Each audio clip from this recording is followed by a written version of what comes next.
Oh, hi! This is Michael Carbonaro, and thank you for watching tonight's episode of the Carbonaro Effect. This is the after effect. I'm going to answer some of your questions that you wrote into Twitter and to Facebook.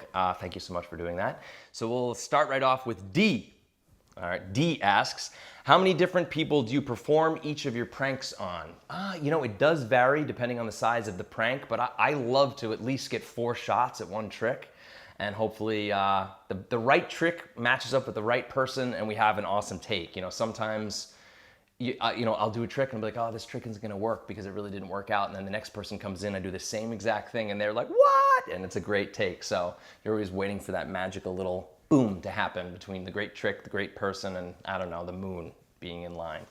I don't know what does it, it just does it. I could pretend like I know what makes these things work, but I really don't know. It just sometimes stuff works, and sometimes it really doesn't. Jenna says, if the chocolate printer ever becomes a real product, I'd be the first person to buy it.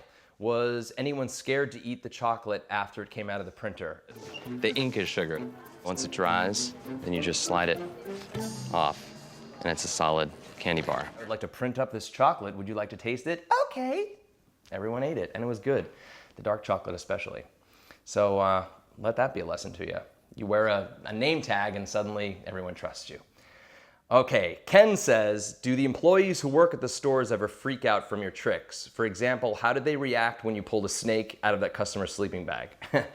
Yeah, it's best not to let them know that kind of thing is gonna happen. You just sort of pull that little puppy out, and by puppy I mean snake, and let everybody react in a natural way. We lost a few people running into the back when we had the snake, and also one episode we had a spider. It's funny, different people are afraid of different things, but snakes are cool. I used to catch snakes when I was a kid down at the sump. Garter snakes, not garden snake, garter snake. Hope to be a lesson to you. Is this yours? I'm sorry. All right, now Anthony wants to know, how long does it take to shoot a single episode of the Carbonaro Effect? Are there any venues that just don't work?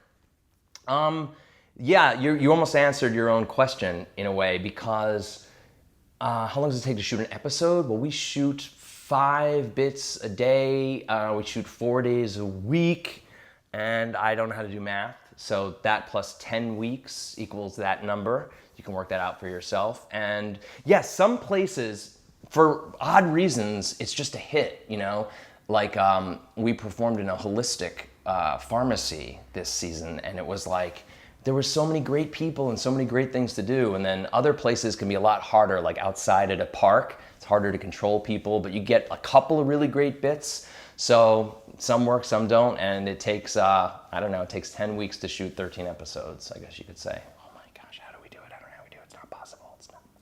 Greg says, the animals keep getting bigger and bigger on the show.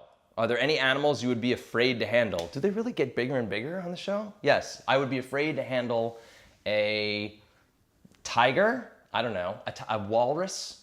What would I be afraid to handle? I mean, there's a lot of animals you probably shouldn't hit. Poisonous spiders. They're not getting bigger and bigger. Are they getting bigger? I think they're getting smaller. We did a lot of stuff with bugs this season that you'll see, so. I'm not afraid of anything. Not afraid of no bug. Not afraid of no animal. I'm gonna put my head in a lion's butt. Okay. Bree says, what's a store that you wish you could shoot in but probably never will?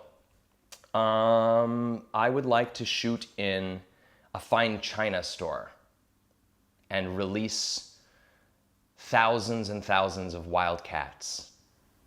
I'm gonna do it, despite the fact that I shouldn't. I'll do it for you. All right, well, hey, that's it for today. Thank you for writing the questions in. You can write us a couple of more at Ask Michael Carbonaro, hashtag Ask Michael Carbonaro on Facebook and Twitter, and we will see you next week. Thanks for watching.